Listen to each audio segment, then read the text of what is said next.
ऐसा है कि इसीलिए आदमी को, जिसको कहते हैं ना नीम हकीम खतरे जान, दिलीप जायसवाल को अपने जीवन में सोशल मीडिया का कुछ आइडिया है नहीं। इनके पिताजी को सोशल मीडिया हम लोगों ने सिखाया है। जिस अकाउंट की वो बात कर रहा है, सब लोग ध्यान से सुन लीजिए, जिस अकाउंट का बात दिलीप जायसवाल कर रहे हैं वो भाजपा के 2 लोग आज से नहीं 2016 से चला रहे हैं। और उस आदमी को ये भी नहीं समझ है कि ये भाजपा का कोई पेज नहीं है, ये फेसबुक ग्रुप है जिस पर कोई भी जाकर कुछ भी लिख सकता है।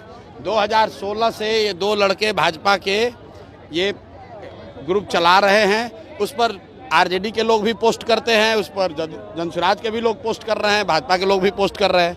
उनको जो केस किए हैं तो उनको कहिए कि तुम्हारा तो सरकार है ना, तुम जाओ और डीजीपी के साथ जाओ, और उसमें अगर एक भी चीज़ गलत निकल जाएगा तो प्रशांत किशोर राजनीति से संन्यास ले लेगा। लेकिन अगर नहीं निकला तो इसको हाथ जोड़कर दिलीप जायसवाल को पूरे बिहार के युवाओं से माफ़ी मांगना चाहिए। इस आदमी को कोई समझ नहीं है। इस आदमी को एक ही चीज़ का समझ है कि कॉलेज कैसे कब्जा किया जाता है। दिलीप जायसवाल का हिस्ट्री आपको बता देते हैं। दिलीप जायसवाल का हिस्ट्री ज़रा सुन लीजिए।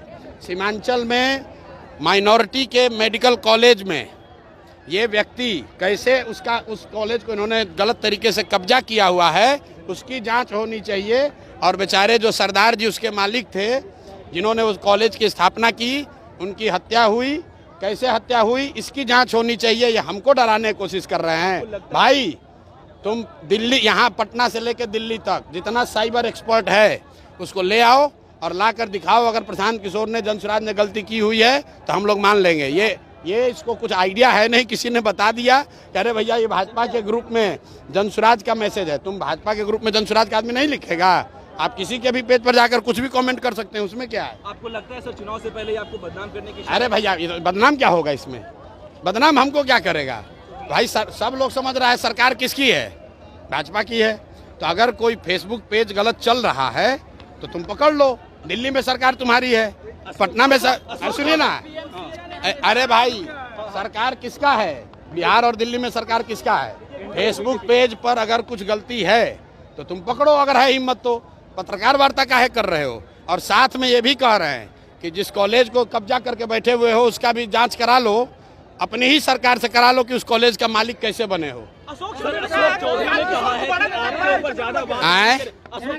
है कि आपके ऊपर ज्यादा बात नहीं करेंगे, आपको ज्यादा बराबर नहीं बनाएंगे, ज्यादा बात नहीं। ठीक बात है। अशोक चौधरी के लिए कल मैंने कहा कि हम लोग जानते हैं कि नेता दल बदलते हैं, लेकिन अशोक चौधरी बिहार के सर्वदलीय नेता हैं।